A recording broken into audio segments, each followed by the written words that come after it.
Good afternoon. Sharing is caring, they say. We're not sure who they are, but we're about to get a glimpse into what that looks like when the thing being shared is a country. But first, perhaps a little refresher, a reminder of what sharing actually is. Because, to be fair, we're not always all that good at it. People love to own things, to possess them, to control them.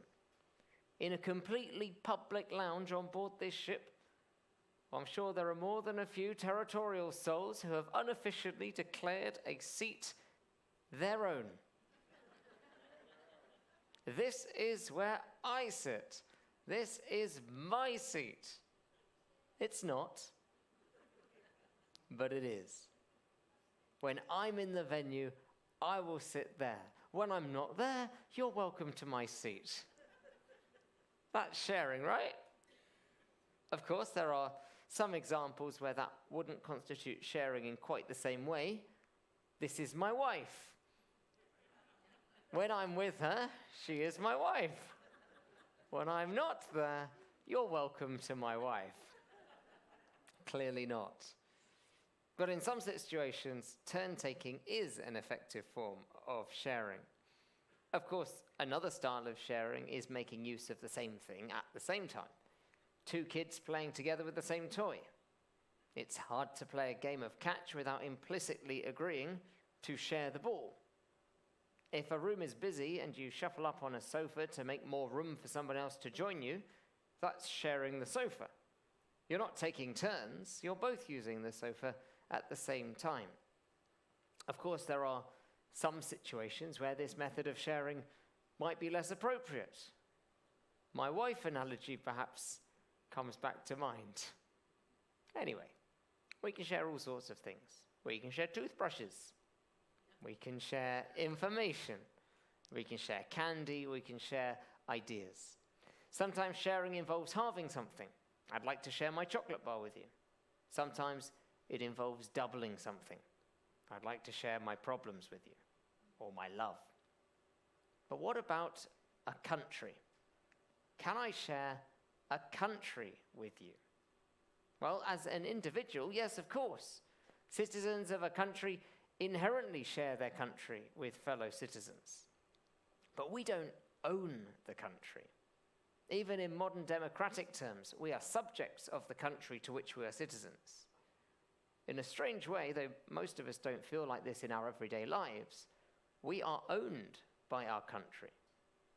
We, as individuals, share that servitude to the state. If you think I'm overstating this, just look at any country that ends up at war and how that state has total power to call up whoever it wills to serve the needs of the nation in whichever way it sees best fit. Or forget war. Let's imagine there's, I don't know, a pandemic, a global pandemic. Let's just make something up.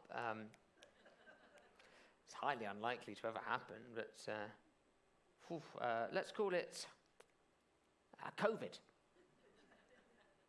Lockdowns and states of emergency all around the world gave individual governments control over their subjects' abilities to walk down a street.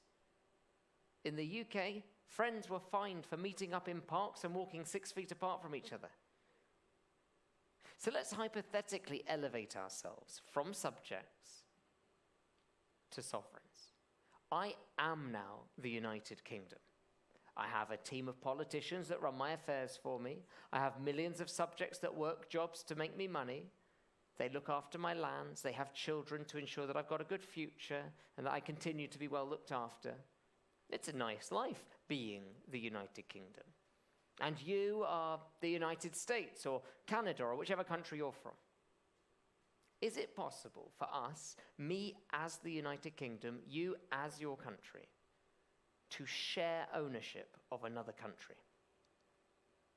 It's very rare, but it does happen. Today we're going to look at two examples of sharing countries with the French in two very different ways. In our discussion of Vanuatu, we're going to look at how the British and French agreed to share joint sovereignty over the islands. And when we talk about New Caledonia, we're going to talk about how the French share this territory with the native Kanak community and what that looks like. I'll leave it to you to decide which, if either, is a truer form of sharing, and whether either is something nations might aspire to or avoid. Let's start with Vanuatu. Independent since 1980. Vanuatu achieved its independence from not one, but two colonial rulers, Britain and France. Because from 1906, Britain and France shared joint custody over the islands. In international law, the islands of Vanuatu, not yet called Vanuatu, but the New Hebrides, were a condominium. That is to say, a territory over which multiple sovereign powers formally agreed to share equal sovereignty. I mentioned it's rare, and Vanuatu is now an independent sovereign state, but there are still 9 condominia in existence around the world. And if you think about it for a moment, I reckon you all know one of them. Antarctica. De facto, a continental condominium, which is governed jointly by the 29 parties to the Antarctic Treaty. The other condominia around the world today are the Abyei area, which was created in 2005 to end the Second Sudanese Civil War. It's now a jointly owned region by the Republic of the Sudan and the Republic of South Sudan. Bosnia and Herzegovina shares sovereignty over the Brčko district with the Republika Srpska, which few people have ever heard of and even fewer know how to say.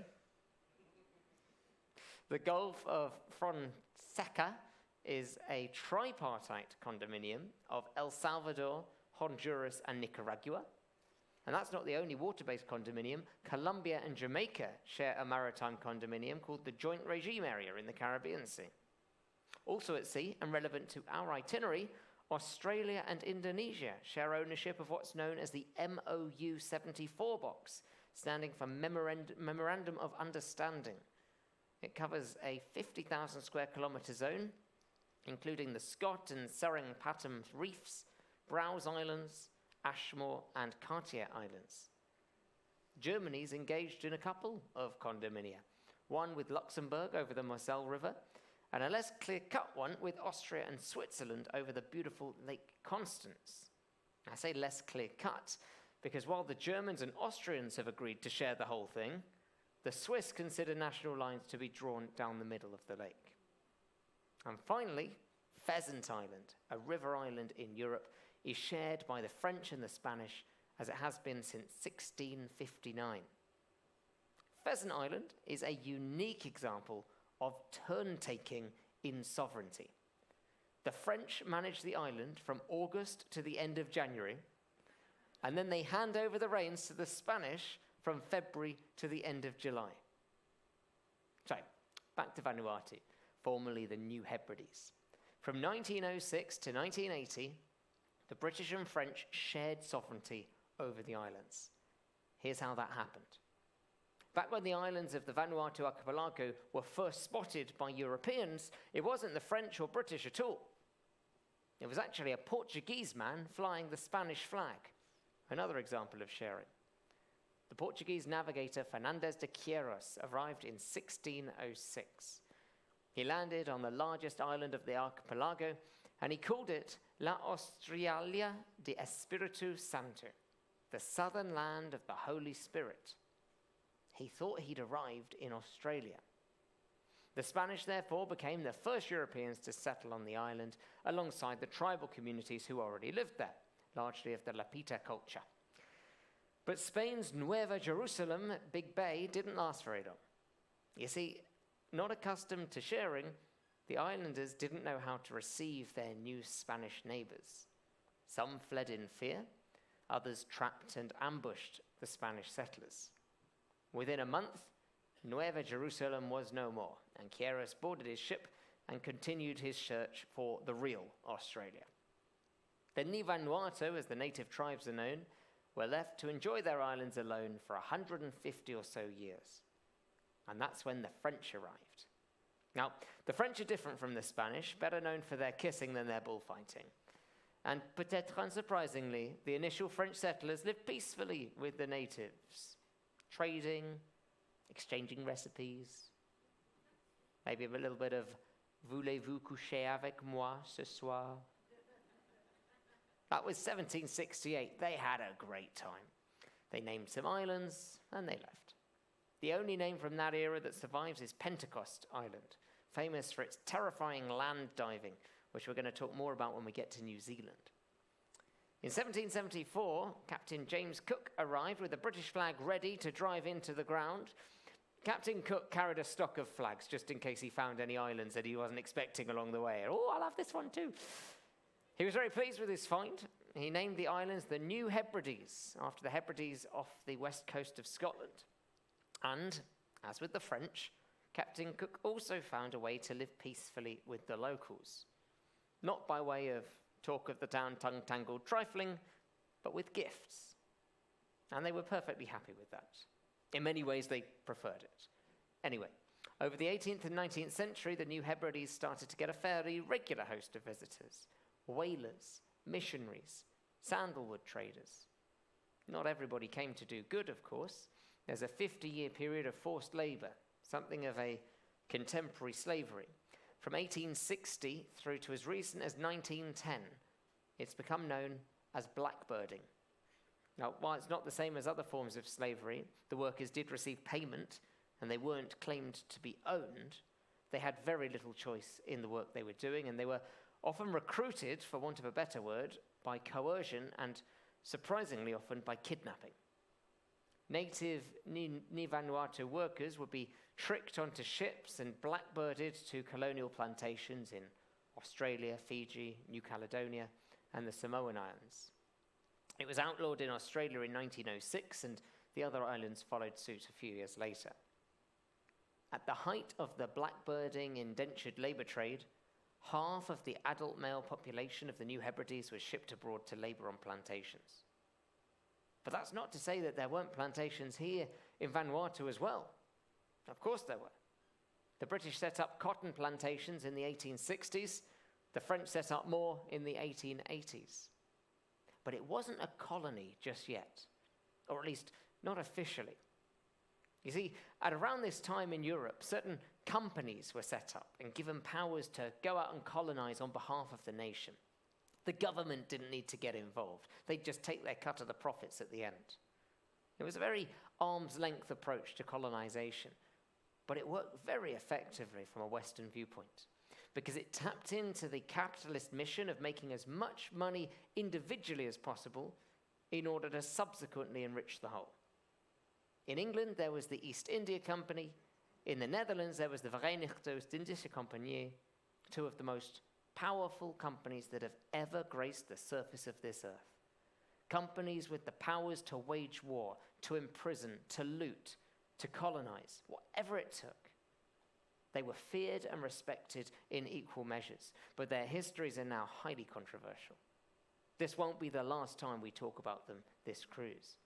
But the French had lots of companies, not to the same scale or power as the East India Company or the VOC, but still influential. The French set up a company to build the Suez Canal.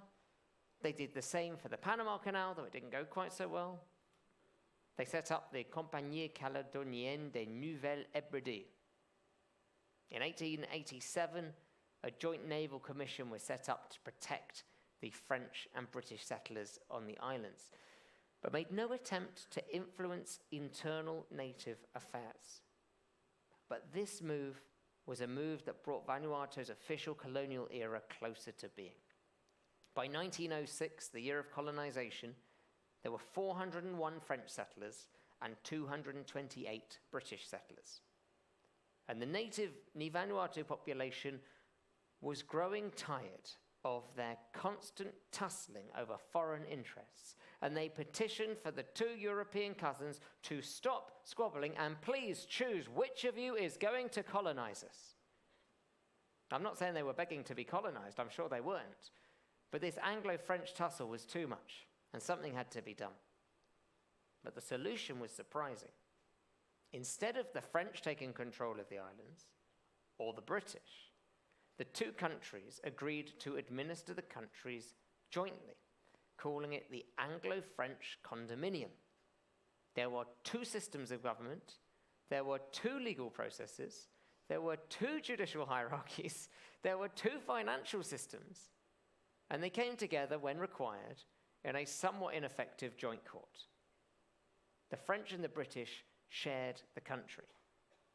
But here's what they didn't share: the right to be British or the right to be French. In fact, for 74 years, the Vanuatu were officially stateless. Their home was shared by two European powers, but the right to have somewhere that calls itself your home was taken away from them. The UK is my home because my passport says so. The UK claims me so that I can claim it in return. The Vanuatu no longer had a home that claimed them. And that must have been a very painful collective experience, because upon gaining independence from two countries in 1980, the Republic chose the name Vanuatu. Vanuatu, loosely meaning to stand up for home. Vanua means land or home, and tu comes from the tribal word tuka, meaning to stand. Decolonization has a long tail, and domestic politics continues to be divided along the French and British lines. Whichever party wins in a general election determines the language of debate. And in the 40 or so years since independence, Vanuatu has elected both Francophone and Anglophone governments, taking it in turns, one form of sharing.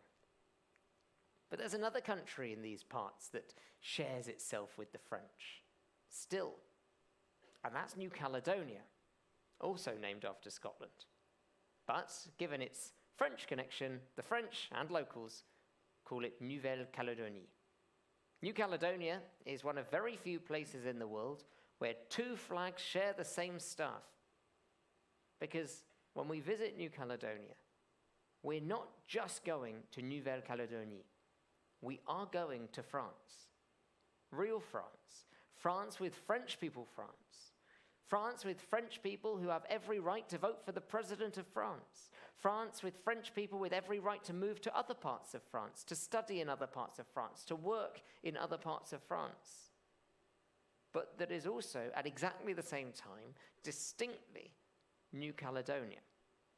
Here's a somewhat different way of sharing with the French. New Caledonia, an island group with a shared landmass of 7,172 square miles, or 18,576 kilometers square, consists of three provinces: North, South, and Loyalty Islands. The South Province is mainly where Europeans and Polynesians live, but the North and Loyalty Island provinces are home to the indigenous Kanak people, whose roots stretch back some 3,000 years on these islands. It was in 1853, after a few decades of international interference, that Emperor Napoleon III, that is Napoleon Bonaparte, the colossal 5'2" rampant ruler of 90 million people, decided to take formal control of New Caledonia. He turned it into a penal colony. And from 1864 to 1897, about 22,000 criminals and political prisoners were sent to this far-flung French penitentiary. It was the largest of all French overseas lockups, and many stayed, having served their sentences. A prison newsletter from 1888 records that 2,329 former inmates were presently in residence as free men on the island. French prospectors even, discovered nickel on the banks of the Dio River and established a company to mine it. And did they share their newfound economic potential with their Kanak friends? Not a chance. They wouldn't even let the Kanak population work in the mines, let alone take any financial or material benefit from them. Workers were brought in from Vanuatu, the New Hebrides, Japan, the Dutch East Indies, French Indochina. The Kanak people were to stay on their reservations. Out of the way, please. But this wasn't going to land well with the Kanak chiefs. And under the leadership of High Chief Atai of Lifou, 1878 saw a nasty guerrilla war that resulted in 200 French deaths and the deaths of 1,000 Kanaks. It's fair to say at this point, the French and Kanaks weren't sharing very nicely. But two things came to change that. The first was disease, European diseases, like smallpox, measles. Well, unintentionally, I'm sure, the French very liberally shared these new diseases with the native Kanaks and wiped out their population by 50%.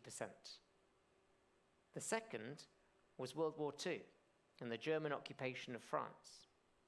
A beleaguered Kanak population wasn't overly enthusiastic about being French, but sure as eggs is eggs, they weren't about to become German. And the French settlers felt the same.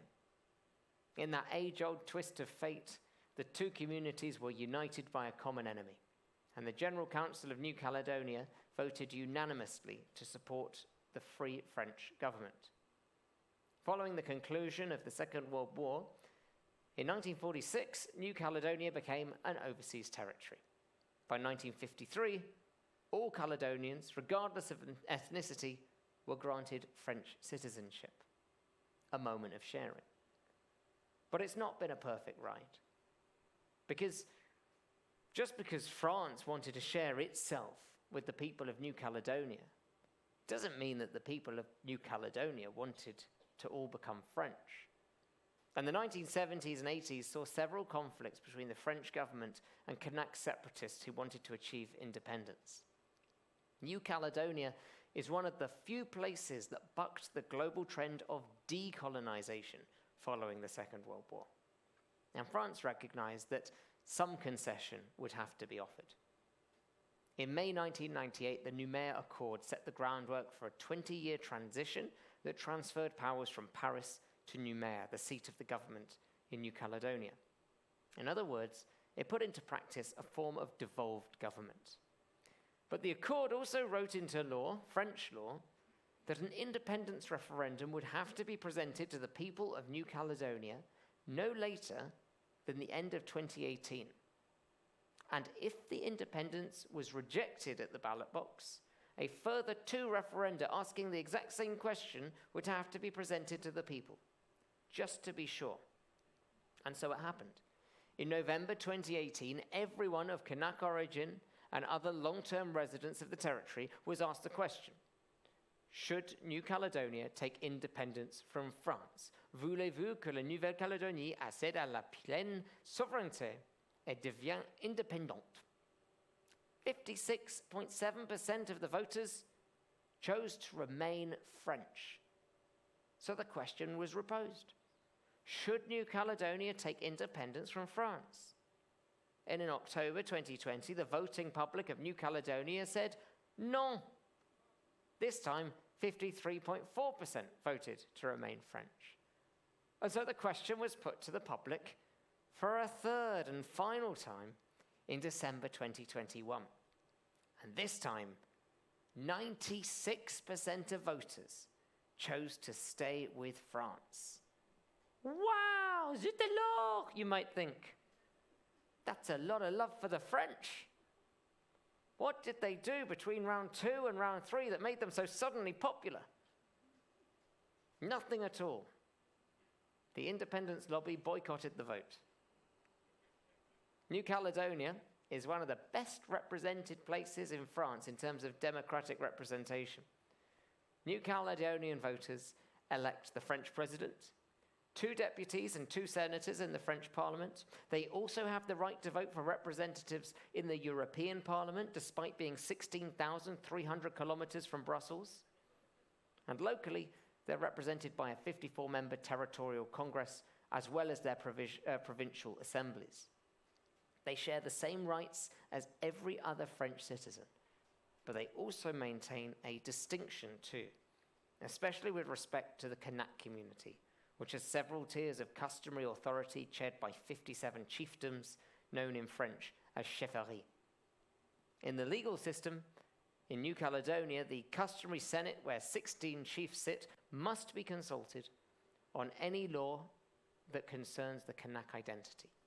This includes civil matters, including marriage, adoption, inheritance, and some land issues, of which there have been many. And the French administration generally respects the decisions made in the customary Senate. It's another way of sharing with the French, not as a colonial power, as with the French-British combo in Vanuatu, but as cousins. Two communities cohabiting the same land. One here for significantly longer, sure, but both respecting each other's style and customs, but with rights shared amongst all. Some people want to push for a new state name, a new flag, a new motto, ones that will better express the Kanak identity. And maybe that will happen. But as with many movements, while many agree on the big picture idea, they can't agree on the details. So it's likely to be called New Caledonia for a while yet. But the flagpole is already shared. So given that we've got 3 ports ahead of us, let's take a quick look at each of them, and then we're going to round up with another story that I really like. It makes me smile about Vanuatu. Let's start with Analgowat, or Mystery Island in Vanuatu. Mystery Island is the southernmost island on the Vanuatu archipelago, and no one lives there. No one at all. It's a real treasure island, full of nature trails, beaches. And if you think it gets its name from centuries of mysterious disappearances, or maybe the appearance of surprising and mysterious treasure in the 1700s, I'm afraid it's nothing like that. The English name, Mystery Island, is 100% a marketing ploy. It was dreamed up by an Australian yacht captain to make his passengers more excited to visit this remote patch of paradise. There's no electricity, but a highlight of the island are the simple public restrooms. It's a real landmark. You must get your photo taken there. And islanders from the nearby inhabited island of Anse sail over. They set up a market for when cruise ships come and visit. They sell local crafts, food, drinks. They also rent out snorkeling equipment and offer boat tours around the island. Just keep an eye out for the cannibals, okay? Next, we're going to sail into New Caledonian waters for a day in Iso, the island of Lifou. Now, Lifou is the largest and most populated of the Loyalty Islands. It also takes home the title of the largest atoll in the world, weighing in at a total of 442 square miles, or 1,146 kilometers square. Lifou is known for snorkeling, so again, it's a perfect beach day. And there'll be another local market for us to enjoy, this time with a Kanak flair. Picturesque walking paths and trails to enjoy too. Now, the trails are going to take you to some of the island's missionary churches, including the famous Chapelle Notre-Dame de Lourdes. You could also tour a vanilla plantation, or even hop on a boat and take a tour to a nearby but slightly smaller island of Tiga. Finally, of our Petit Toit, Nouméa on Grande Terre, the largest of the New Caledonian islands and the 3rd largest island in the South Pacific, after New Zealand and Papua New Guinea. Nouméa is the largest francophone city in Oceania, with 182,300 people living in the greater Nouméa region. There are, of course, more beaches to explore. Now, most people go to Lemon Bay, but Anse Vata beach is even nicer if you don't mind the extra time on the road to get there. There are plenty of snorkeling opportunities here, but if you really want to snorkel while staying dry, then I've got an idea for you. You will love the aquarium. It's the Aquarium de la Grande Nouvelle-Calédonie, and there's nothing to say that you can't go in full snorkeling attire for the photos. In fact, I gave the earlier group a challenge, and I'm more than happy to give it to you as well. If you go to the aquarium wearing a full snorkeling outfit, and you take your photo in front of one of the tanks, there's a prize waiting for you. If you want to get an overview of the city, then get yourself a seat on Le Petit Train, otherwise known as Choo Choo. Drives around with its beautiful smile, looking cute, allows you to hop on and hop off at different points of interest. You could take a boat tour out to Amity Lighthouse, which is a solitary lighthouse on an uninhabited island just off the main coast of Grande Terre. But here's my top recommendation for Nouméa. Actually, for me, it's the highlight of the next 3 days. Visit the Chibao Cultural Center. It was commissioned as part of an international competition in 1991. This stunningly designed cultural center was intended to ease tensions between the Kanaks and other residents. It's named after Jean-Marie Tjibaou, who led the independence movement until he was assassinated in 1989. It's got an incredibly insightful and engaging collection of exhibits and explanations. And away from the cultural connection for a moment, it's also a work of architectural prowess. It was designed by an Italian architect, Renzo Piano, to reflect the design of a traditional conical Kanak house. It's been received very well by all communities here. The widow of Jean-Marie Tjibaou said this about it: "We, the Kanaks, see it as a culmination of a long struggle for the recognition of our identity. On the French government's part, it is a powerful gesture of restitution." So, some thoughts for our next few ports of call, and of course we'll have more in our nightly Q&As to talk about them over the next few evenings. And I beg of you, I beseech you, I encourage, please, dig deep for questions for the next couple of days, because there is only so much one person can say about a beach. But I promised you one more story before we close up today's session. Another story about sharing, in a way. A rather humorous marriage of British royalty and tribal deity. We're going back to Vanuatu to end today's talk. Now, as I mentioned earlier, Vanuatu has been inhabited by tribal communities for about 3,000 years, and largely they descend from the Lapita culture. But over the years, Western settlement on the island has resulted in a sharing of cultures, traditions, and values. One of the most significant things that Westerners shared with the islanders was a fascination with capitalism and the material trappings associated with it. And several cults grew out of this fascination with cargo and with trade. Collectively, they're called the cargo cults. And these cargo cults largely worshipped a native man, Manahivi, who went by the alias John Frum. Now, as John Frum, this human deity was white-skinned and dressed in Western style. He assured people that he would provide houses, clothes, food, transport. In imagery, John Frum was typically presented as a World War II-era American serviceman. Followers of the John Frum cargo cults even made ceremonial landing strips to encourage American planes to land and bring with them the cargo for these devotees. The cults possibly arose out of seeing American service personnel unloading huge amounts of cargo from planes landing in the region during the war. And it's not hard to see how that can happen. These are very remote tribes. They were living a totally undisturbed life, far protected from the throes of modern society. And then, out of the sky, comes a flotilla of flying men with enough food to feed the tribe for a year. If that isn't a vision of the divine, then what to these tribesmen is? But anyway, legend had it that John Frum had a son. Now, the people of the Yananan and Takel area, tribespeople without modern connections to the mainstream news networks, they were aware of the great respect given to Queen Elizabeth II. And they concluded, based on physical descriptions, that her husband, Prince Philip, must be the son referred to in their legends. And so the Prince Philip movement was born, sometime around the 1950s or 60s. But in the 70s, things got even more exciting for the tribes of Yananan and Takel, because the British resident commissioner, John Champion, suggested to the royal household that Prince Philip ought to send the tribe a signed photograph of himself, which he did. Well, it can't be often that someone receives a signed photograph from a deity.